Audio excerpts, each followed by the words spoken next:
The storm came without warning. One moment the world was frozen silence, the next it was fury. Winds screamed across the open plains of S9, lifting powdered snow in violent spirals that cut the sky into shards of gray and white. The temperature dropped so fast it cracked the ground beneath their boots. Kalen Voss pulled his thermal hood tighter and adjusted the scanner strap to his wrist. The readout flickered, distorted by the static in the air. He cursed under his breath, words lost to the roar of the storm. Beside him, Dr. Mirasol fought to keep up, her smaller frame battered by the relentless wind. Her breath came in short bursts that crystallized the instant they left her mouth. She stumbled once, caught herself, and pressed forward without a word. Somewhere out there, something was still alive. The signal was faint, buried under layers of ice and interference. But it was there. A pulse of heat where none should exist. A tiny, stubborn flicker refusing to be snuffed out. Kalen glanced at Mira. "You see it?" She nodded, wiping frost from her goggles. "It is real." "Then we move." They pushed into the storm, each step a battle against an invisible hand trying to shove them back. The snow drifts reached their knees. Their gear beeped frantic warnings about hypothermia, about wind shear, about death. They ignored it. The scanner led them to a hollow in the ice, a place where the ground had sunk into a shallow crater. Kalen dropped to his knees, hands digging into the snow. His gloves burned with cold as he clawed through layers of frozen powder and ice-crusted dirt. Mira joined him, working wordlessly. Minutes passed. The storm raged. Their fingers numbed. And then Kalen's hand hit something soft. Not rock, not metal. Skin. He froze. Mira gasped. Together they cleared the snow away. A girl lay beneath. Her skin was not human pale. It shimmered faintly, a delicate blue-silver like the light of distant moons. Her hair fanned out around her like frost-brittle threads. Tiny crystals clung to her lashes, but her lips were parted in a breath so thin it barely moved. Alive. Barely. Mira dropped to her knees, scanning rapidly. "Human hybrid," she whispered. "Mostly." Kalen shrugged off his outer jacket without thinking. "Help me."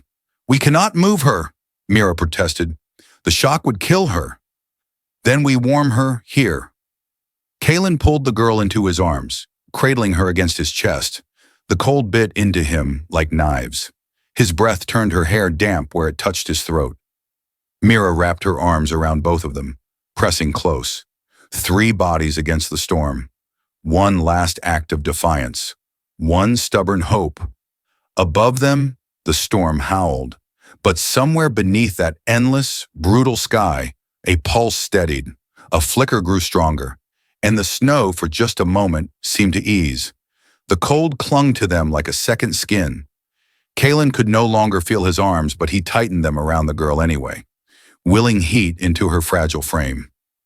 Mira pressed close, murmuring soft words under her breath, though whether they were to the girl or to herself, Kalen could not tell.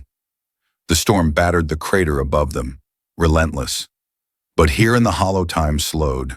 The scanner at Mira's hip beeped once. Weak heartbeat detected. Kalen exhaled, a long breath he had not realized he was holding. Mira slid a thermal patch from her kit and pressed it carefully to the girl's side. Tiny beads of water formed where the ice melted against her skin. Her breathing shifted, slight, barely there, but real. Kalen leaned back enough to look at her face. Her lashes fluttered. A small frown ghosted across her forehead, and then her eyes opened. Not fully, just a sliver, enough to see, enough to know. Pale, shimmering blue stared up at him, not blank, not afraid, searching, recognizing. Solenne. The name came to him not because she spoke it, because somehow he knew it, as if it had been waiting in the frozen air all along. The girl's lips moved, a sound, too soft to catch. Kalen leaned closer. "Say it again." Her mouth trembled. "Home," she whispered. The word cut through the cold sharper than any blade. Mira stiffened. Kalen looked at her. "We have to move." Now Mira hesitated. "She is stable but fragile. We cannot risk transport in this storm. We cannot stay here either." He scanned the horizon. The shelter pod was 2 kilometers away. Too far, and yet not moving was not an option. He shifted Kira in his arms. Careful. We walk. Mira nodded grimly. They rose together. Kira whimpered once, then stilled, her head tucked against Kalen's chest. The wind clawed at them as they struggled up the crater slope. Each step an act of defiance. Each breath a bargain with the cold. But something had changed. The storm no longer felt invincible, because they were not just carrying a body, they were carrying memory. A piece of something the world had tried to bury, something it feared enough to freeze. And Kalen, he could feel it deep in his bones they were not meant to find her. But they had, and nothing would ever be the same. At the edge of the ridge, Mira stumbled. Kalen caught her with one arm, balancing Kira's weight against his shoulder. Almost there, he said. Almost home. He did not know if he was speaking to Mira or the girl or himself. Maybe all three. Maybe it did not matter, because in that moment they were the same. 3 hearts beating against the cold, refusing to die. The shelter pod was a smear of gray against the endless white, half buried, frosted over, but still standing. Kalen staggered toward it. Kira held tight against his chest, Mira limping beside him, her breath coming in shallow bursts. Almost there. Almost safe. Then the scanner at Mira's wrist shrieked. Not storm, not cold, something else. Kalen froze. The display blinked red. Incoming, fast, large, non-organic, sentinel. His blood turned colder than the storm. Sentinels were relics, leftover weapons from a war most people preferred to forget. Self-aware enough to recognize a target, relentless enough to ensure it stayed dead. And worst of all, programmed to erase anomalies. Anomalies like the girl cradled in his arms. Mira cursed under her breath. We have minutes, maybe less. Can you move faster? He shook his head. Not with her like this. Mira scanned the horizon. Option 0. Weapon 0. Hope fading. Unless we lead it into the shuttle, she said. Trap it, overload the core. You realize that could kill all 3 of us. Better that than letting them take her. She was right. He hated that she was right. The ground trembled, a low thrumming vibration crawling up through their boots. The sentinel breached the horizon, a towering shape of black alloy in ancient rage. Its sensors scanned the storm, pinpointing them in seconds. A beam of red light lanced out, painting a line directly to Kira. The machine adjusted course. Hunting. Kalen tightened his grip. Move. They ran. Faster now. No time to think. Only breath and pounding hearts and the screaming wind. The shelter pod loomed larger, old, creaking, barely operational. But it would have to be enough. Inside, they slammed the door behind them. Mira lunged for the manual override. Kalen laid Kira on the bunk, tucking thermal blankets around her, praying it would be enough. The sentinel hit the outer hull with the force of a meteor. Metal screeched. The pod groaned. We have maybe 60 seconds, Mira said. Kalen moved to the power core. It was old, temperamental, perfect. Help me prime it, he said. They worked in tandem, no wasted words. Only speed, only trust. The hull dented inward. A clawed arm punched through the wall. Kalen shouted. Now Mira slammed her fist into the ignition switch. The pod shuddered. A low hum became a scream. The world tilted. The cold fire of overloaded energy filled the air. Kalen grabbed Kira. Mira grabbed him. They dove for the maintenance hatch. The explosion ripped the night apart.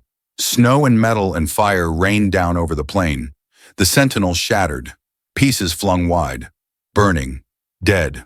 For now. Kalen lay flat on the ice, Kira in his arms, Mira gasping beside him. Smoke twisted into the storm, chased by the howling wind. He looked down at Kira. Her eyes fluttered. Alive. Still alive. Mira coughed. Next time she wheezed, you pick the rescue plan. He laughed, breathless. Deal. But in the distance beyond the reach of the fire, other shapes moved in the storm. Watching, waiting, because one sentinel might have fallen. But the ones who sent it were just beginning to wake up. The fire from the shattered shelter burned low. The storm had passed, leaving a bruised sky stretched over a landscape of jagged ice and twisted metal. Kalen knelt by the remnants of the pod, hands steady as he adjusted the cracked oxygen canister strapped to Mira's side. She waved him off weakly. Focus on her, she rasped. I am fine. He turned. Kira Solenne lay wrapped in thermal blankets, her silver blue skin still too pale, her breathing too shallow. But her pulse was there, stronger now, fighting, surviving. He sat beside her, waited, because some awakenings could not be forced. They had to choose their own moment. It came slowly. Her fingers twitched first, then her eyes blinked open, wider this time, clearer. Kalen leaned in. Hey, you are safe. She stared at him, and for a moment he wondered if she truly saw him, or if she was still caught somewhere between memory and now. Then she spoke, voice rough, faint. I remember. Mira leaned closer, forgetting her own injuries. Remember what Kira struggled to sit. Kalen helped her gently, adjusting the blankets. I was not made to kill, she said. Her words cracked like dry leaves. I was built to bridge, to feel, to connect what war broke apart. But when they realized her hands shook, that I could love, that I could choose, they buried me. Kalen's chest tightened. He had seen it before, in different wars, different faces, hope born in dark places, only to be smothered before it could breathe. You were not a weapon, Mira said softly. You were a cure. Kira nodded. Tears rimmed her strange, beautiful eyes. But a cure was not what they wanted. They wanted obedience, control. And when they could not erase the part of me that felt they tried to erase me, Kalen reached out, took her hand.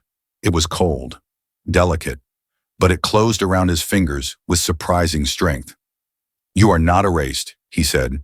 You are here. She looked at him, and for the first time, he saw a flicker of something brighter than survival. Hope. In the distance, thunder rolled, but it was not the storm returning. It was something worse. Transports, heavy, armored, coming for what they thought they still owned, coming to finish what the ice had started. Kira squeezed his hand. They will not stop. They cannot, because as long as I live, I am proof they were wrong. Mira stood slowly, wincing. Then we make damn sure you stay alive. Kalen smiled grimly. Welcome to the rebellion, Doc. She grinned back. Late is better than never. They gathered what little gear remained, checked weapons, braced for whatever was coming next. Kira pulled herself to her feet, swaying once, but standing. Kalen met her eyes. Ready? She nodded, not as a weapon, not as an experiment, but as someone who chose to survive, to feel, to fight, for herself, for all of them. And under the broken sky with nothing but ice and fire between them, in the end they walked forward, together. The frozen wastes stretched out like a graveyard of forgotten wars. The snow whispered around their boots, every step a soft defiance against the silence that wanted to bury them too. Ahead, hidden in the jagged cliffs of the ice canyons, Facility 12 waited, a memory encased in steel and secrets. Kalen adjusted the strap of his rifle, eyes sweeping the horizon. Mira limped beside him, stubborn and unyielding, despite the bandage wrapped around her leg. Kira walked between them. Her posture was straighter now, her breath steadier. With every mile, she seemed to gather herself back together from the pieces the ice had tried to scatter.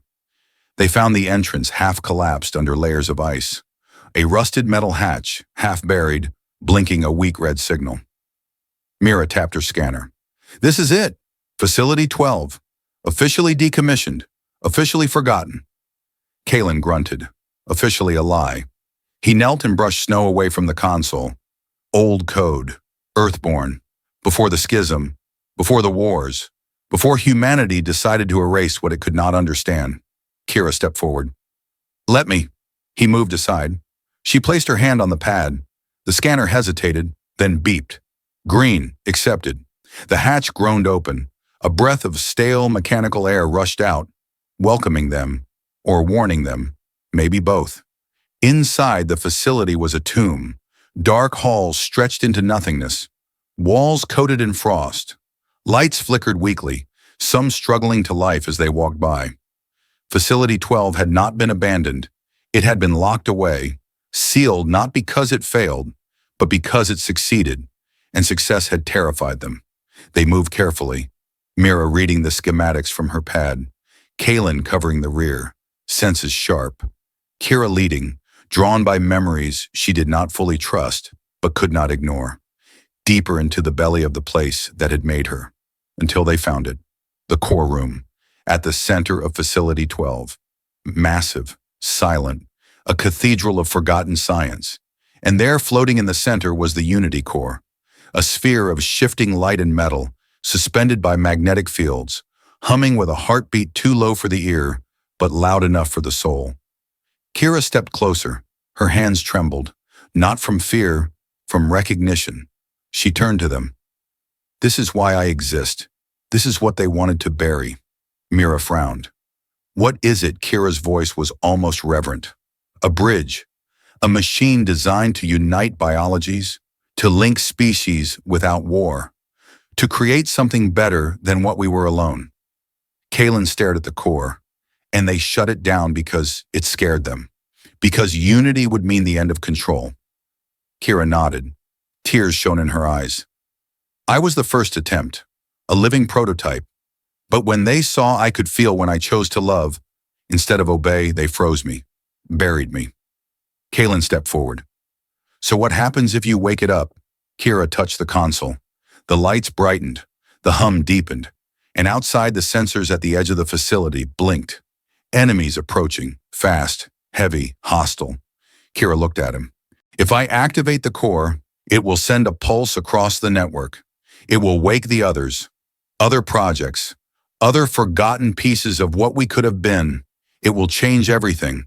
But she hesitated. "It will also paint a target so big no one will ignore it. We will not be able to run after." Kalen met her gaze. "Then we do not run. We stand. We finish what they were too afraid to start." The console warmed under her touch. The core began to spin faster. Outside, the snow stirred. The enemy closed in. And for the first time since the world tried to bury hope under ice and fear, a heartbeat answered back. The hum of the Unity core deepened, vibrating through the bones of Facility 12. Lights flickered to full brightness, casting long shadows across the ancient halls. The walls themselves seemed to breathe, alive after centuries of forced sleep. And outside, the air shifted. The snow clouds broke apart to reveal shapes descending from the sky. 3 dark ships, angular, silent, moving with the precision of predators who had never needed to hunt twice. On their hulls, the mark of the silence order burned in silver lines.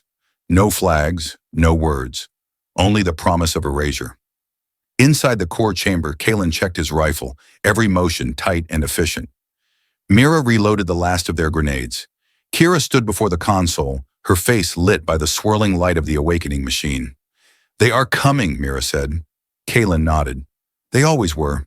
Kira turned. "You can still leave. I can finish this."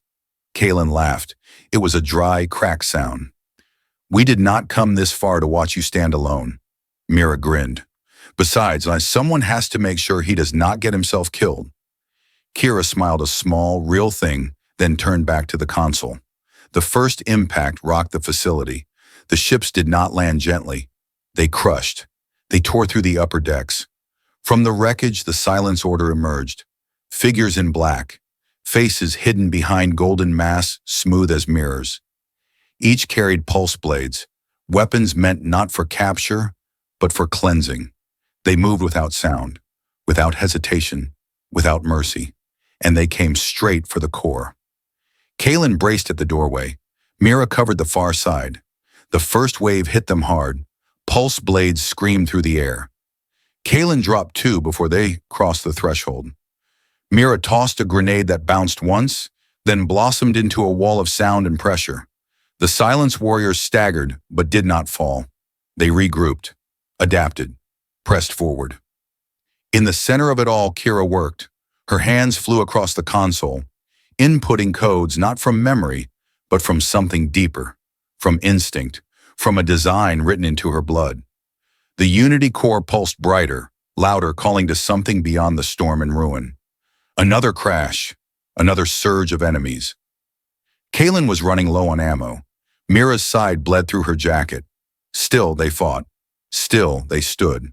Not because they believed they could win by force, But because every second they held the line was another second Kira needed, another second closer to waking a future that could not be silenced.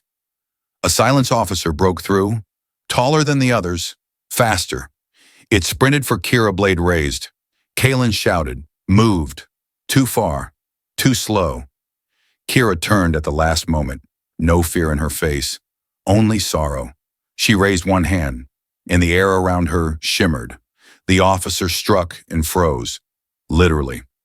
A sudden blast of cold erupted from Kira, ice forming in midair, locking the attacker in a cocoon of crystal and frost.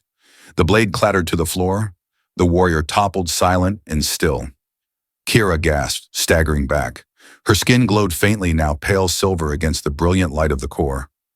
"I can do more," she whispered, "but not alone." Kalen caught her before she fell. "We are not alone," he said. "Not anymore." Through the breach, more warriors poured in, but now the core pulsed faster, its heartbeat matching Kira's, matching theirs, and across the distant stars something ancient and waiting began to stir. The unity core spun faster now. Its surface shimmered between colors, shapes folding and unfolding, like a living memory trying to remember itself. The pulse of it thudded through the floor, up their spines into their teeth. A heartbeat not mechanical, but alive. Kira stood before it. Her body trembled, not from fear, from weight, from the gravity of what she was about to unleash.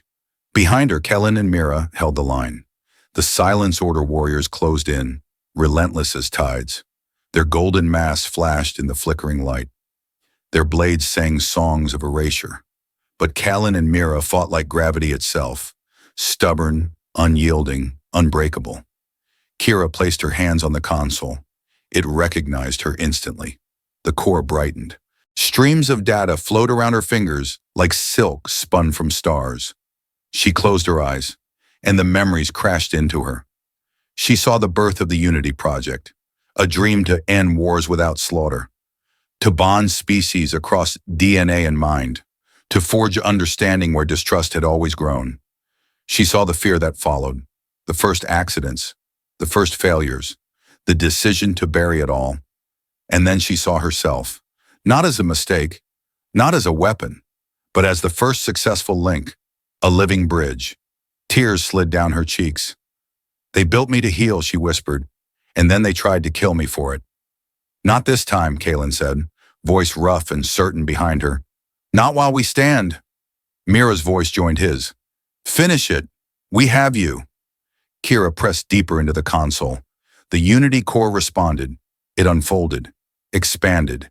Beams of light arced out, touching ancient systems buried beneath the ice. Old satellites shivered awake.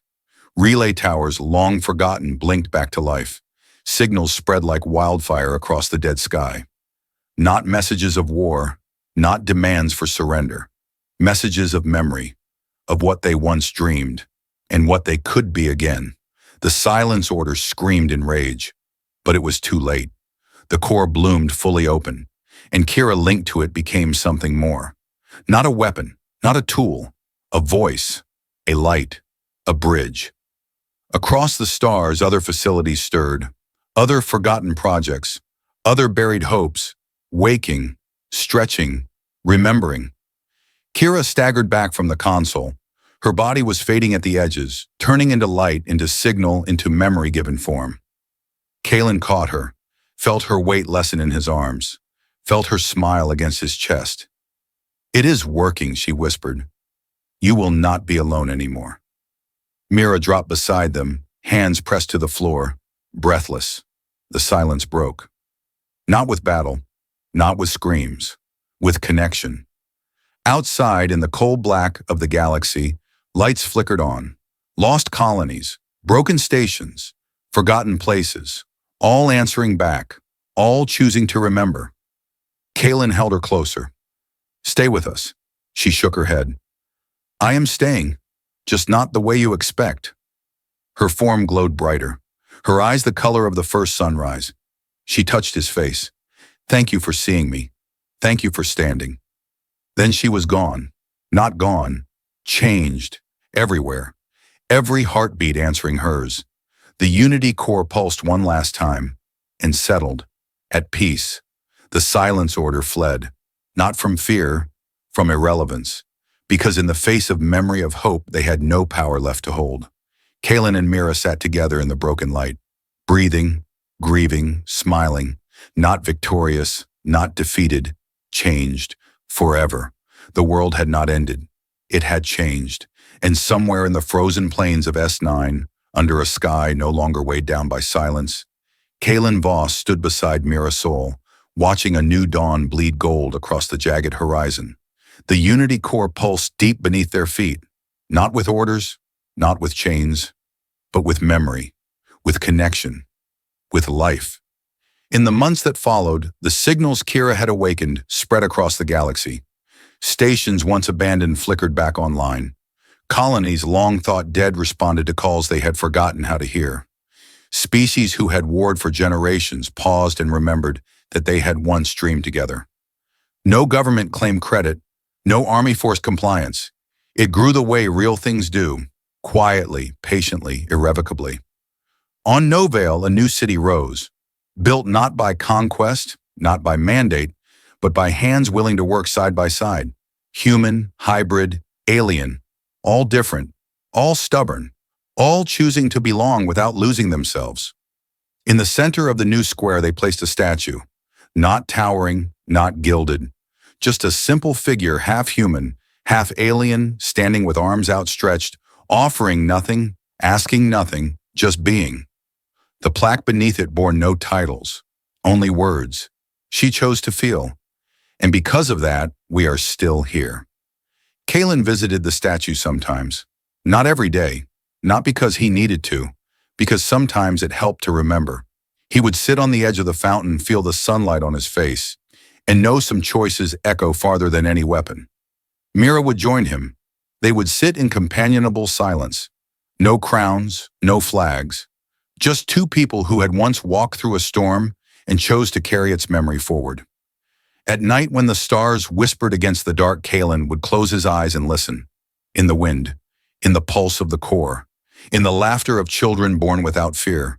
He could still hear her, not a voice, not a command, a feeling, strong, warm, unbreakable. We are not what they made us to be. We are what we choose to become. And if you are still here, if you have walked every step from the ice to the stars with us, then maybe you understand. Sometimes the greatest act of rebellion is not to fight, not to conquer, but to feel, to reach, to remember that you were never meant to be a weapon, but a bridge. Tell us, have you ever chosen to feel, even when the world told you to harden? Have you ever stood when it would have been easier to forget? Share your story in the comments. Because here at HFY Obsession, we believe memory is not weakness. Hope is not naive. And those who choose to feel will always find a way to light the dark.